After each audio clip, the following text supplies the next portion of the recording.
Welcome to the Simply Authentic podcast, where we hope to embolden you with discipline, personal growth, and abundance to live your most authentic life.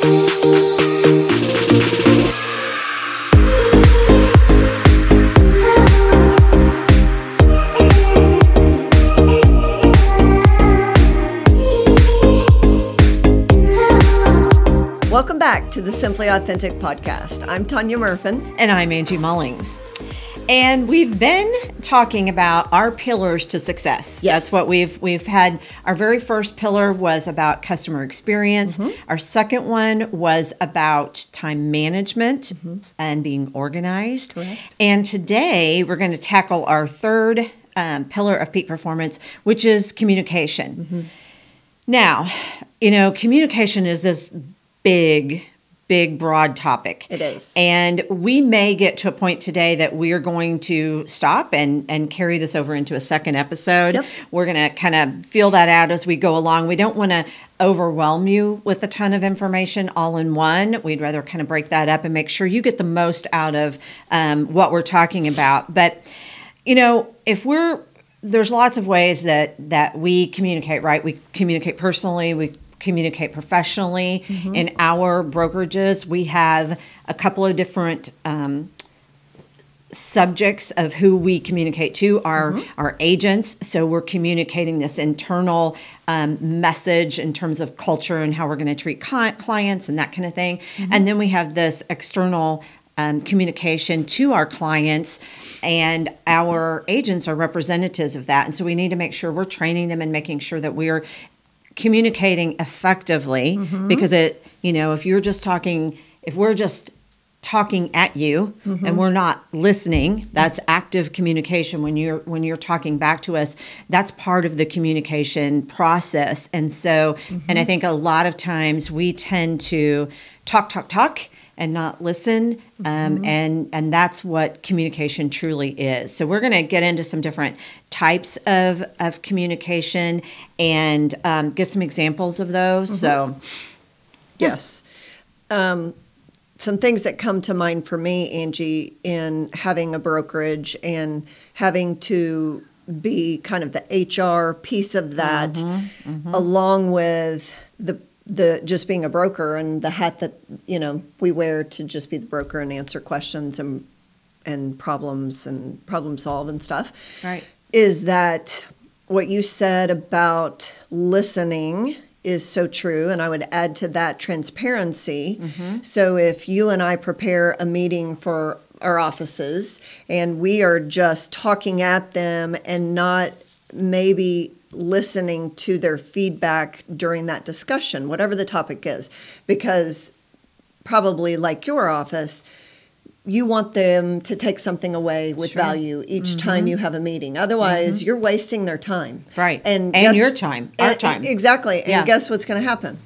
They're not going to show up. They're going to stop showing up. Right. So I think you and I being transparent with them is the most effective kind of communication, but also getting to hear their feedback of what is actually happening to them in the workplace and giving them tools to take back with them in their practice to use effectively so that you have stronger contracts, so that you have better conversations of transparency with your buyers and sellers. And along with that communication also creates this big bubble of culture in your office. Right. And we've had a podcast before that has talked about culture and building culture and ways to do that. And this is more on the topic of communicating that culture in our offices. Right. And I know we both have worked on that from the get-go. It's been a very important point for both of us inside of our brokerages. Yes. A couple of points in that is that in relation to listening, it's sort of about reading the room. I just heard a conversation about this the other day about so we prepare our weekly meetings or whatever, anywhere if you're out there and you're responsible for planning a meeting, hopefully you've thought about what your agenda is, what the topics are that you want to cover. And like you said, nobody at this point in our careers I don't want to go to another meeting unless it holds some kind of value. Exactly. And respecting other people's time, making sure that you stay within a time frame, whatever that, you set the expectation for that. But let's say you get into this meeting and all of a sudden, if you're reading the room and people are tuning you out, maybe you don't have the topic that really they want to hear. So not just gathering feedback by asking questions. Any good presenter or leader of a meeting is going to have their agenda again, but they're going to ask along the way, does that make sense? Or what questions do you have about that? Or, in other words, inviting feedback. But in addition to that, depending on the room that you're talking to, you really have to be able to read the room. And we're going to talk about different types of communication. One of those is being nonverbal. And if so, you're talking to a group of people and they are tuned out, they're on their phone, or they're slumped back, or whatever the case may be, you're obviously not hitting the mark. No. And you need to be a good enough communicator, a good enough leader to be able to adjust, to pivot, to maybe stop right there and say, did I lose you guys? What do you need to hear about this topic? Or is this just not of interest to you? Or do we need to, because again, don't want to waste your time. Do we need to go on and talk about something else? Or are you telling me, yeah, we got that, now let's move on? Is that what that message is back to me? Right. So really effective, I think, communicators are ones that don't drone on, that they ask questions of their audience, and that they are in tune with reading the room. Agree. So you have to ask your question, and I think you and I both can probably give examples of what you just explained, being in front of your group and you have lost them. You have either rambled on or you've picked a subject that you thought was important and they're all yawning and on their phones. And so the law of connection, if you're talking and your audience isn't connecting, then you're not being effective. And essentially you're wasting everyone's time. Right. And this is applicable with, speakers. If you speak in front of a large group of people, if you speak in front of your team, you have a team wherever you work of 6 or 10 people or even 3 people. The way you communicate is going to either be received in effective communication to the people that are in your group, right, or it's not. And if you read the room and there is no connection, your audience is disengaged, you have got to probably recorrect or correct what you're doing. And for me, I think my example would be if I read that in the room, I ask a question. I stop maybe talking at them and I ask pointedly. I'll call on Betty or I'll call on Ryan and I'll say, tell me an experience that you've had with this. And if, he can't come up with one, then maybe Betty can. And to engage, I get them re-engaged by asking them questions. Right. I read this little blip and it's so true. If you're focusing on yourself, you seek to gain attention. So if you and I are talking about our business and what happened with us, maybe we're seeking attention over that situation. If you focus on them, you're seeking to give information. And if you focus on others, you're making a connection. Yeah. So true. Yeah. And it doesn't matter whether we're talking to our group, we're talking to a client. Again, I think that's so true about if you just drone on, it is trying to draw attention to you. You're having this conversation, whatever it might be, because you think what you have to say is the most important. Instead of, I know when we talk about sitting down with clients and having client consultations, the whole point of that is to find out what's important to them. Correct. And sure, they want to know about neighborhoods. They want to know about your town, especially if they're not from here. They want you to be knowledgeable. But here is where I think we miss the mark sometimes. And I've seen this with agents. I've seen this with different people. We're so focused on making sure everybody in the room knows that we know something. Like we have something valuable to share. And those are the conversations that fail, because if you want to, if a client asks you a question, just simply, what are the walking trails like in Springfield? And you say, oh, well, I happen to sit on so-and-so committee, and we have been working on the trail system for X amount of months, and I know, and you start name dropping and you start talking about, they're definitely going to tune you out, because that's not what they want. No, they want to know about the trail system and what your experience is. You should be able to wrap that answer up in 3 or 4 sentences and not put the focus back on you, because that's not what they're asking. They're asking you for information that will help them make a decision about whether or not they want to buy a house in Springfield, because the trail system and outdoors are very important to them. Yep. So knowing that we have an extensive trails system, and that there are lots of opportunities for outdoor activities in our within Springfield. Right. That's important stuff for them to know. The fact that you served on some committee that helped develop that, it's just attention seeking. It's noise. It is. Yeah. So the different types of communication, let's talk about that. So verbal. So the example you were just given or giving, so that is you're answering a question. Right. I know I was taught numerous years ago, just in real estate related conversations, when you're sitting with your buyers or sellers, that often we talk too much. We start on a tangent and they say, what's the market like? And we talk for 30 minutes about the market. That they don't want to hear a 30-minute dissertation about the market. They sure don't. They don't. No, and all your recent experiences and your failures and your successes. You're there to listen to them. And we need to be better about that.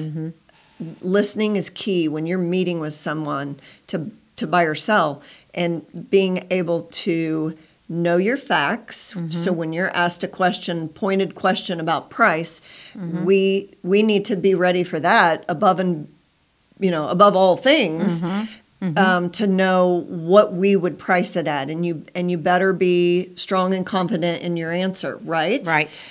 If you are if they ask you about the market, we have lots to talk about these days in our market and what's happening, and you better be strong and confident in your answer.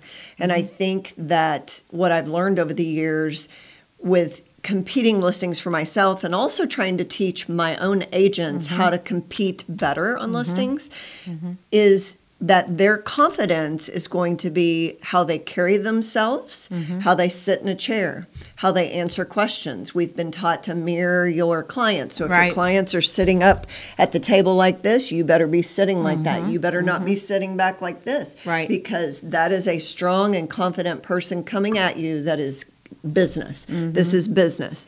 So we, over the years, have been teaching over and over how to, these objections that you are going to get in your listing appointments, how to be good at that, and how to let them believe that you are the professional, that they could not hire anyone better than you. Right.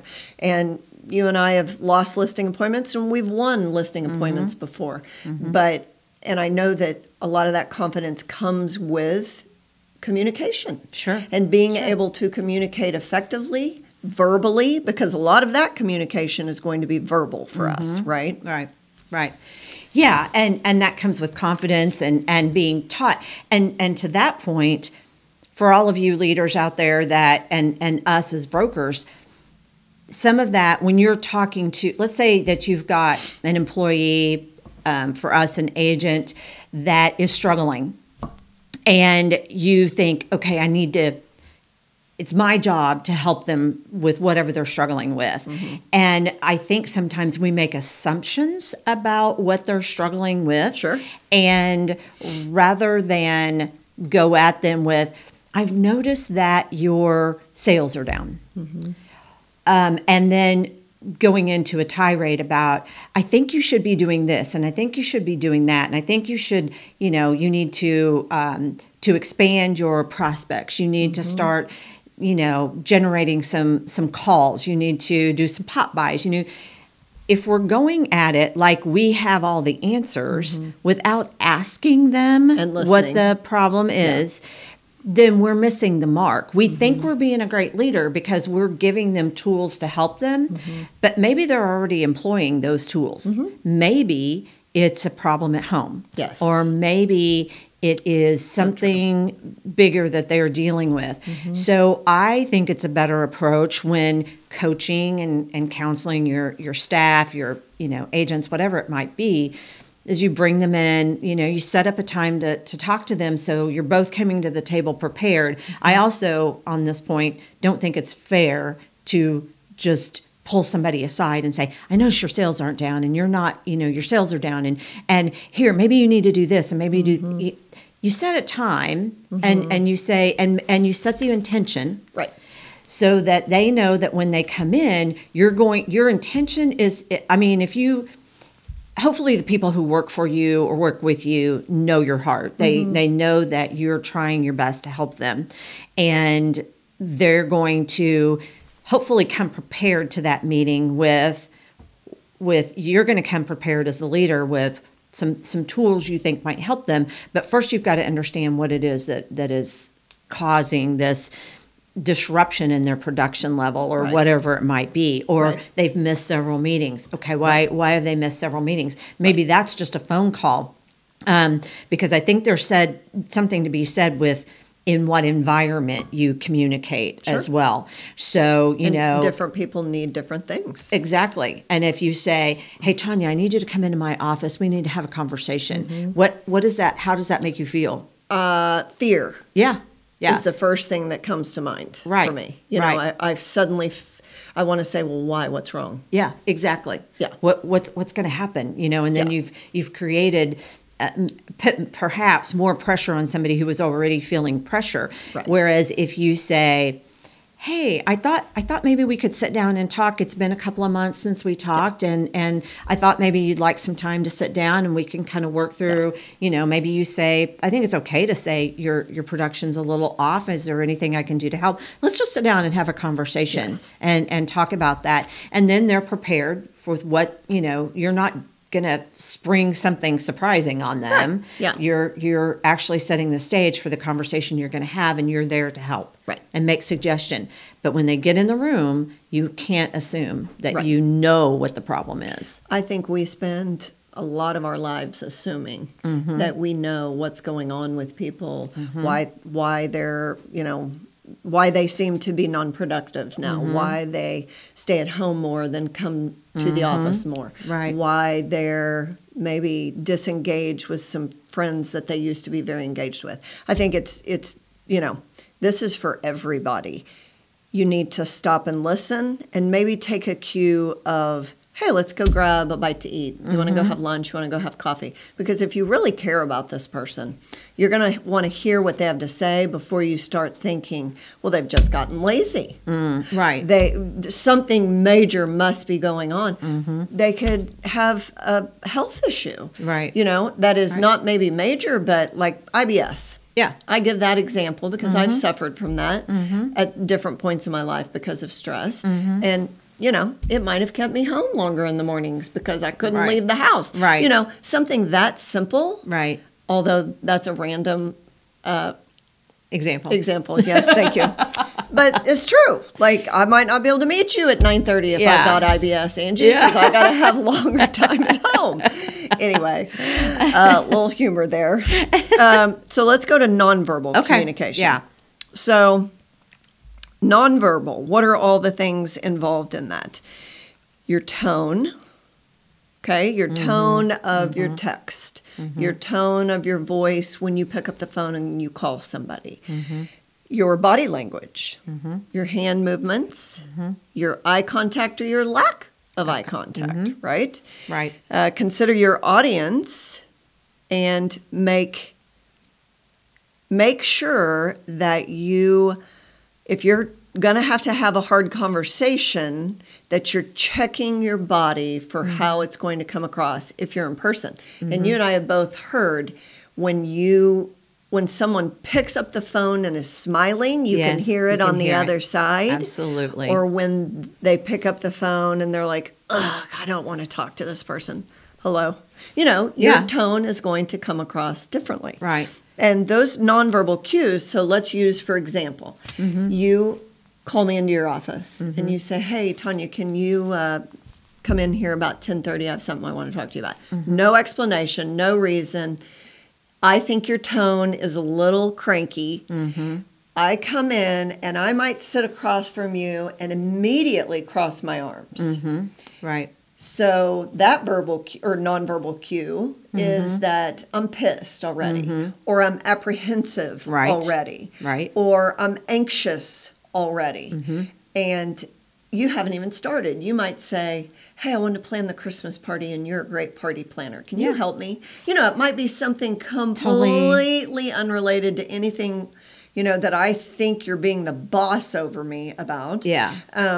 But I think that when I've learned this, and especially in the last 5 to 10 years of my life, when I'm having a conversation with someone that might be getting heated, or maybe I just know I disagree, like they've went on this big dissertation about politics, and I know that I'm on the other side of what they're talking about, and I've already I feel tense. I carry my anxiousness in my shoulders, my back's locked up, my neck's locked up. If you find yourself in a meeting with a friend, with your boss, with your coworkers, and if you'll do a body scan to begin with, and throughout, because maybe you don't, you walked in and you feel great, but now you're halfway through and you're like, good golly, I don't even know who this person is. Right. Do a body scan of how you physically look, because then your reaction to them will be part of what your actions are in your body movements, right? Right. It feeds our brain. It does. It does. I think we can really dig into this nonverbal, because I think it could possibly be more important than the words that we say. Because I know, we kind of started this conversation a little bit with Terry Tucker. We did an episode with Terry Tucker, and we talked about, really her focus was about culture, but some of that is communication. And she gave an example of a front desk person with a company that she was working with, and this person was a great employee, but she had, I have to think about the initials, resting bitch face. Okay, RBF. Yeah. There we go. Yeah. And unfortunately, some people just have that, and they don't even know it most of the time, I don't think. But through a series of working with her, she was able to really coach her through that and get her to be a better employee. So absolutely what you said about answering the phone. People know if you're smiling, if they have interrupted you, if you were in the middle of something else, and then they feel like they're second rate because of the way you answered the phone. And now you've already set the tone in a negative tone because of the way you answered the phone. Also, I believe, and this is unfortunate, that a lot of people out there have great ideas. Unfortunately, they don't really know how to convey those ideas.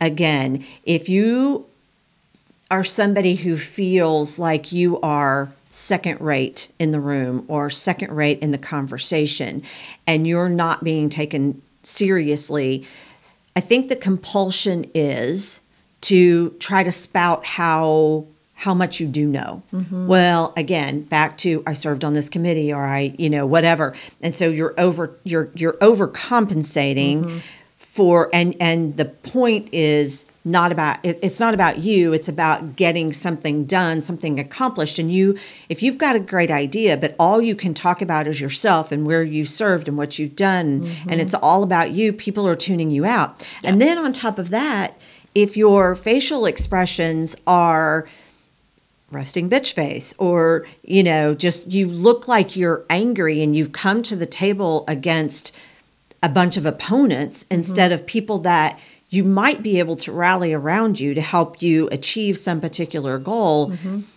You've just now shot yourself in the foot because of all of your nonverbal cues of, maybe arms crossed and your facial expressions not conveying that you are honestly trying to accomplish something. Your facial expressions are conveying that this is about me and it's my idea, and this is what I want to do. Exactly. And it's all about we them. could talk about an hour about the word use of the word I. Yes. Versus we or team, or when Agree. you're trying to get somebody on your side to do something. Agree. Just something simple that I thought about in just normal everyday life, and everybody can relate to this. The friend or the colleague or the person that you know from whatever point in your life that you run into or you have to work with every week or whatever it is, that you can't get a word in edgewise because all they do is talk about themselves and how great they are, and or maybe how awful their family is, and how awful this is and how awful that is. And they never once stop to allow you to talk. And they never once say, how are you doing? I've talked long enough. How are you doing? I could name off 5 people right now that it's impossible to be around them. And if you're that person, take a look in the mirror. We need you to engage with us as much as you want us to engage with you. And some people, I just don't know they're capable of it. Yeah. I mean, I don't either. I don't either. That example just kind of goes to just a sidebar of the examples you were just giving of it being an I conversation versus a we. Right. And you and I are not perfect at communication. No.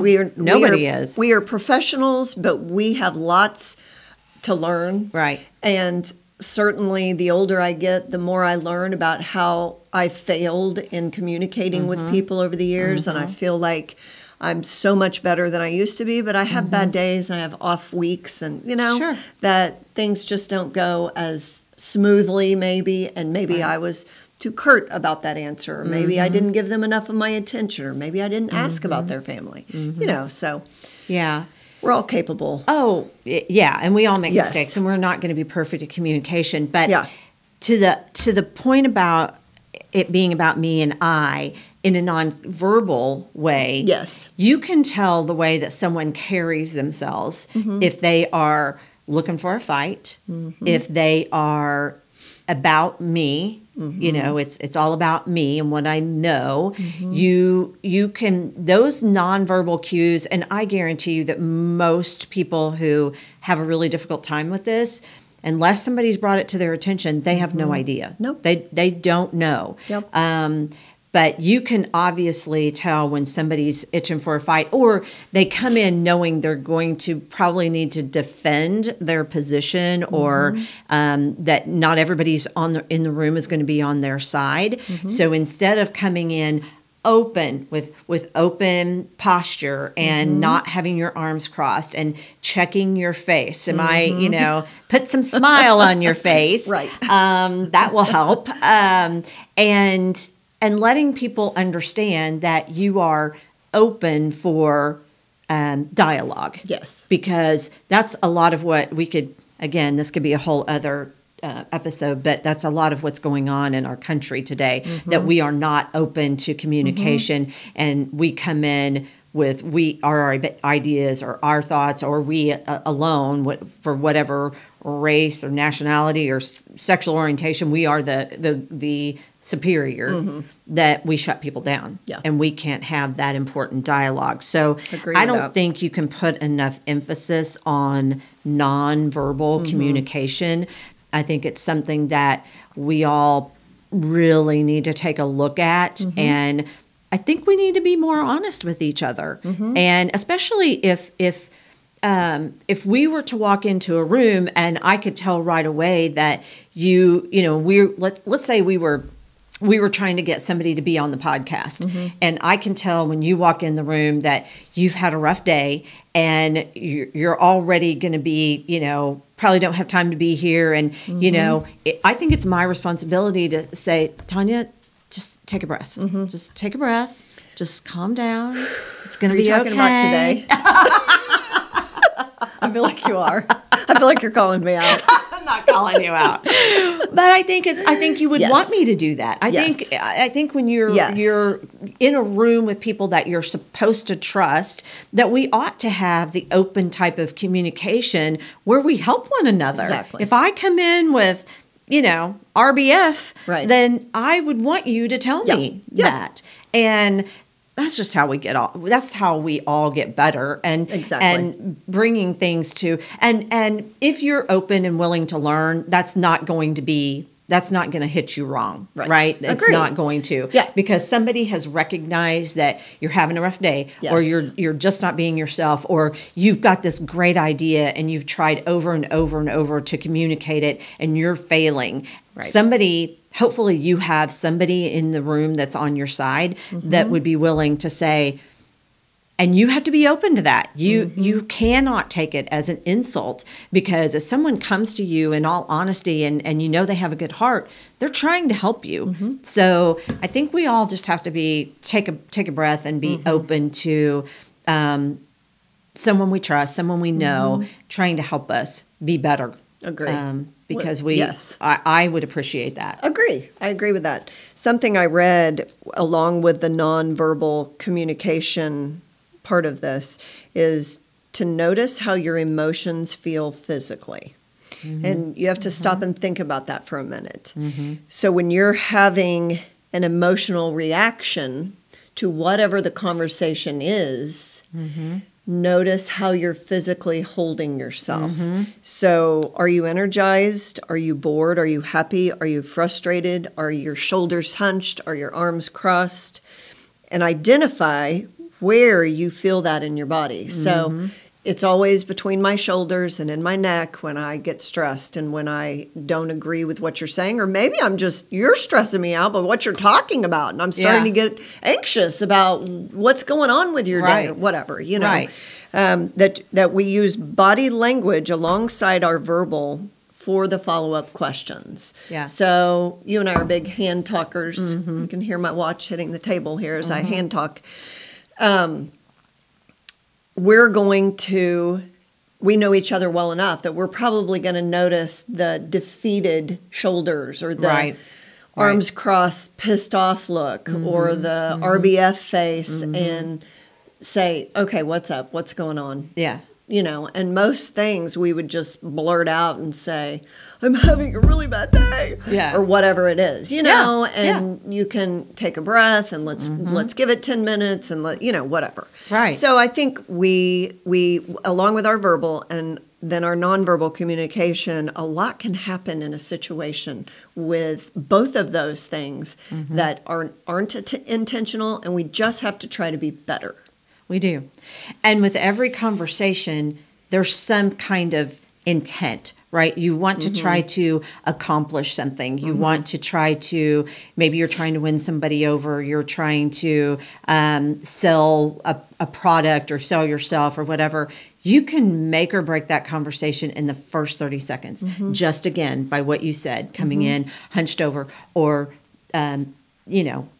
just coming in with a posture that says, I'm right, you're wrong. It's going to be adversarial versus an open communication. You can sure ruin that quickly, and you haven't even opened your mouth yet. Exactly. Yeah. We haven't even gotten to written. We haven't. No. So we should cover written, and then we're probably going to have to take this up. In another episode. We've got a ton of other great information to share with you, but let's spend a few minutes talking about written communication, because I feel like, and I don't want to pick on you poor millennials or you poor Gen X, Z, I don't know. I get confused. I get them all confused. Yeah, your daughter's ages. Yes. Unfortunately, because of how they have grown up, they don't have a lot of written communication skills. Other than texting. Yes. Yes. So many texts. Abbreviated, Yeah, where's me WTF and, OMG and, Right. Yeah. So, and that's how they communicate. But professionally, that puts you at such a disadvantage. It does. And going back to our business alone, and I have 2 daughters that are in real estate now, they've got to learn all of these ways of communication and how to best serve our clients. And it's taking me many, many years to get to the level that I'm at. Sure. And the understanding of what a tone in your email sounds like, that somebody might pick up. If it's a negative conversation, you have to be very careful about your tone in it. Yes. And are you being supportive? Are you being catty? Are you being curt? And it's just so quick that they think you meant it hateful, Right. And maybe it was just that you didn't have time to write a big dissertation out to them today, Right. and you were headed to another appointment, and you are throwing an email out just so they have the information. I've done that before on an inspection, and boy, did I regret it. And my intention was, take a look at this. I'll call you later. Yeah. I got the biggest ass chewing ever from this seller because, what do you expect me to do with this? And I can't believe you'd send this to me without explanation. And, and I thought I was doing her a service. And in the end, I should have waited until I had more time to actually sit with her or get on the phone and say, get it in front of you. I've got it in front of me. Let's go through this together. Right. By the way, there's always stuff found on your house that you had no idea about. So take a breath. Yeah. I've just learned by failure better skills to present a possible bad inspection. So, and going back to the text messages, how many times have you had a conversation with somebody and maybe it's taken a turn, started out okay, taken a turn, and you hear a tone in that text message. Right. Or somebody's told you that. Once they call or pick up the phone, they're like, Angie, I don't appreciate how you talk to me. And you're like, what? What do you mean? I'm sorry. Yeah. I was busy that day. I was in between appointments and had to shoot you over a quick text. Yeah. We can come up with 100 different scenarios in 5 minutes. Yeah, absolutely. And written is so important. Being able to string together sentences that make sense, grammar. That drives me nuts. Yes, me too. It's important because, again, we're professionals. We want to present ourselves as professionals. And in some businesses, it's more critical than others. But, in our line of work, we want to communicate however that client wants us to communicate. And sometimes it's email, which seems antiquated to today's really young agents. They think everything should be able to be handled via text, and it just can't be. Some people need you to reach out to answer their email in long form. Very rarely do we write out letters anymore. We don't use a lot of snail mail, but there are times like when you're asked to make a recommendation for somebody. We just, recently had the awards event, and all those awards were chosen because somebody filled out an application, and you could be graded on your level of information that you gave and the way that you presented yourself on paper. Rather than how you look on social media. Trust me, not all decisions are made by the way you look on social media. Right. If your application comes in for a job or an award or to be on a board, and they see grammatical errors or you're not conveying, you're not presenting yourself in the right light, boy, that could cost you big. Oh yeah, absolutely, yeah. To me. Well, in our business, written is important because many times we need a paper trail. Absolutely. But it also can get you in a big heap of trouble if you have not communicated the correct information. Right. Right. And with many, many other jobs and industries out there, I'm certain it's the same way. So we have to be, we want a paper trail, but at the same time, we got to be careful what's in that paper trail and make sure we've conveyed the message, or we've not left out part of the message, or, you know, that we've been thorough.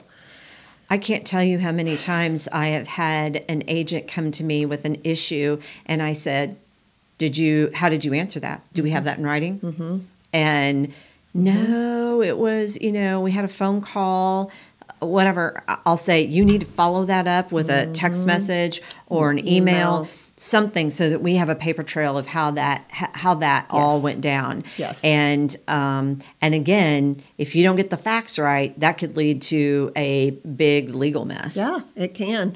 And that is a conversation that we have frequently with agents when they have something contentious going on, is make sure you follow up with an email. If you have sat, even if you've sat in front of them and you are all on the same page and you think they understand, follow it up with an email so that you can reiterate what was said. They can go back and review it if maybe they got their facts wrong. Because let's be honest, we all interpret things completely differently. Right. You could hear it differently than I do, or maybe you practice it differently than I do. And so, that written communication is often necessary for a reminder to all parties of exactly what was said. Right. And what they agreed to, or what they didn't agree to.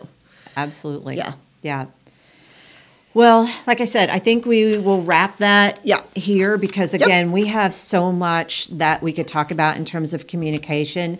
We hope that if you missed the first two pillars, we hope you'll go back so that you can kind of follow our progress of what we're trying to do here, and truly give you some skills, share some skills, some lessons we have learned in trying to build our businesses and be at the best of the top of our field, and so be sure and revisit those. Yeah. We appreciate Gershman Mortgage for hosting us, and we will see you guys next time. See ya. Thank you for listening to the Simply Authentic podcast. Be sure to hit follow so that you can see each episode as it pops up weekly.